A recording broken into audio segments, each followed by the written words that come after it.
Assalaamu calaykum. YouTube channelka aad naga daawanaysaan waa Hansan Media. Ku soo dhawaada muuqaal cusub.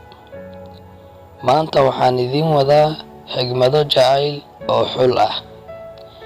Xigmaddeena koobaad ayaa waxay leedahay: ha raadinin weji qurux badan iyo jir ifaya, ee waxaad raadisaa qalbi daacad ah iyo weji farxad u saaxiib ah.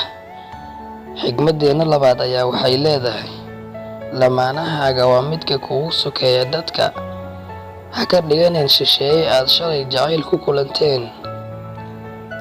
Xigmaddeena saddexaad ayaa waxay leedahay: haddii aad aragto lamaane isku faraxsan, adigana u iibi lamaanahaaga ubax, waayo ubaxu wuxuu qurxiyaa deegaanka iyo dadka.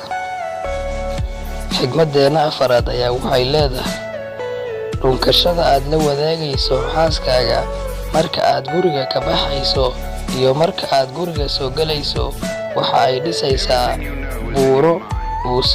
buur uusan dumin karin saddexeeyaha. Xigmaddeena shanaad ayaa waxay leedahay: lamaanahaaga sii kalsooni ka timaada qalbiga, waayo taasi waa hadiyadda ugu qaalisan ee aad dhaxal uga dhigi kartid lamaanahaaga.